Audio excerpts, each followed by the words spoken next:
ஆசாரியனாகிய யோய்தா யோவாசை போதகம் பண்ணின நாளெல்லாம் அவன் கர்த்தரின் பார்வைக்கு செம்மையானதை செய்தான் அப்படின்னு சொல்லி 2 ராஜாக்கள் 12:2 சொல்லுது. ஆமாங்க. இந்த உலகத்துல வாழ்ற எல்லா மனுஷங்களுக்கும் சரியான ஒரு போதனை மிகவும் அவசியமா இருக்குது. எருசலேம 40 வருஷங்கள் அரசாட்சி செய்த அந்த யோவாஸ் கர்த்தரின் பார்வைக்கு செம்மையானதை செய்தான் அப்படின்னு சொல்லி வேதத்துல எழுதப்பட்டிருக்குது. எதுவரைக்கும் அப்படின்னு சொல்லி பார்த்தீங்கன்னா, கர்த்தருடைய ஆசாரியனாகிய யோய்தா அப்படிங்கிறவரு ராஜாவாகிய யோவாசுக்கு போதகம் பண்ணின நாள் வரைக்கும் தான்.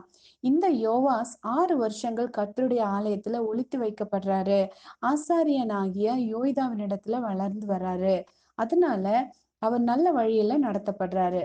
ஆனா அந்த போதனையிலிருந்து அவர் விலகின உடனே யோவாஸ் தவறான முடிவெடுத்து கர்த்தருடைய பரிசுத்த பணிமுட்டுகளை அசீரியா ராஜாவுக்கு கொடுக்கிறாரு. அதன் காரணமா தன்னுடைய ஊழியக்காரர்களே அவனை கொன்று போடுறாங்க. ஞானவான்களுடைய போதகம் ஜீவ ஊற்று, அதனால் மரண கண்ணிகளுக்கு தப்பலாம் சொல்லி நீதிமொழிகள் 13:14 சொல்லப்பட்டிருக்குது. ஆமாங்க, சரியான போதகம் நம்மை மரண கண்ணியிலிருந்து விடுவிக்குது. ஆசாரியனாகிய யோய்தா யோவாசுக்கு போதகம் செய்ததோடு மட்டும் இல்ல, அவனை ராஜாவாக அபிஷேகம் பண்ணும்போது சாட்சியின் ஆகமத்தையும் அவனோட கையில கொடுக்கிறாரு. ஆனா யோவாஸ் அதை பின்பற்றி நடக்கல. ஆமா, இன்னைக்கு நிறைய பேரு ஆண்டவர் நமக்கு கொடுத்த அந்த சாட்சியின் ஆகமத்தை, அந்த வேதாகமத்தை பின்பற்றி நடக்கும்போது கர்த்தரின் பார்வைக்கு நம்ம செம்மையான காரியத்தை செய்ய முடியும்.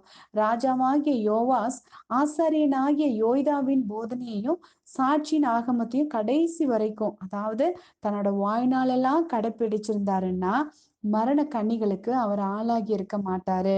இன்னைக்கு நிறைய பேர் அவங்கள யாராச்சும் ஒருத்தங்க புஷ் பண்ணி அவங்களுக்கு பம்ப் அடிச்சு முன்னாடி அவங்கள நடத்திட்டே இருந்தாங்கன்னா நடப்பாங்க. அவங்கள புஷ் பண்றதுக்கு ஆளுங்க யாரும் இல்லைன்னா எங்களுக்கு யாருமே இல்லை அப்படின்னு சொல்லி தவறான பாதையில போக ஆரம்பிச்சிடுவாங்க. அப்படி இல்லைங்க.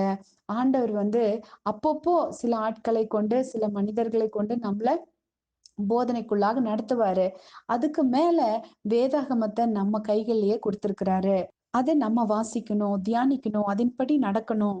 அந்த சாட்சியின் ஆகமமான வேதாகமத்தை கைக்கொண்டு நடக்கிறவங்க ஒரு காலத்திலும் இடறி விழவே மாட்டாங்க.